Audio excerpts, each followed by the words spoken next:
America remembered the anniversary of 9/11 earlier this week. There were memorial services in neighborhoods across the country. I attended one in my neighborhood, and I was struck by something one of the speakers said. He said, "We are lucky that we lost fewer than 3,000 people in the attacks." Now, forget for a moment how insensitive that comment is, as I don't think families who lost loved ones in the attacks are feeling particularly lucky. But it's factually inaccurate. People are still dying from the attacks. I know it's popular to say that the death toll from 9/11 is 2,996, for that's how many people died that day, but that morbid count continues to rise. For it wasn't just the crash and explosions of 4 jetliners, nor the collapse of 2 mighty buildings. It was a toxic cloud that filled lower Manhattan, a deadly stew of jet fuel, building materials, chemicals, and human remains that filled the lungs of heroes, the men and women who rushed to Ground Zero to try and save lives and then rebuild America. Many of them have died from cancer and other rare diseases at an alarming rate. As I said, they are dying still. On September 11th, 2001, Raymond Alexander, a New York City firefighter, and his son, Robert Alexander, an NYPD officer, both were lucky enough to have the day off until an unthinkable tragedy called them both to duty.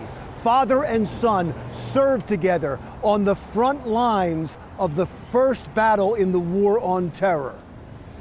Last year, Raymond Alexander, at the age of 76, died after a long fight with 7 rare forms of cancer.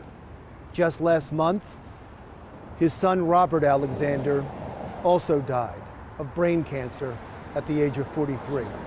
Both deaths have been linked to toxic exposure at Ground Zero.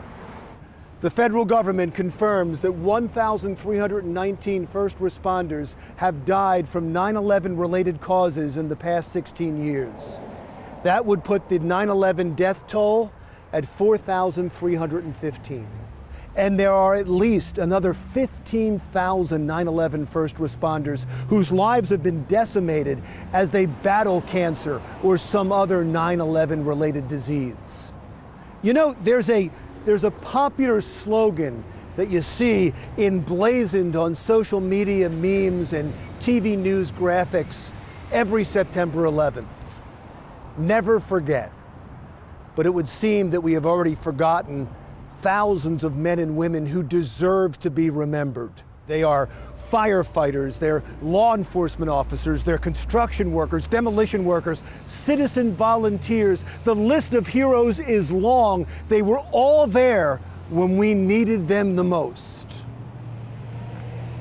The least we can do is remember their sacrifice. There will be memorial services next year and on September 11th to come. My simple request is that we live up to our promise to never forget and remember every victim of 9/11. I'm Larry Menti.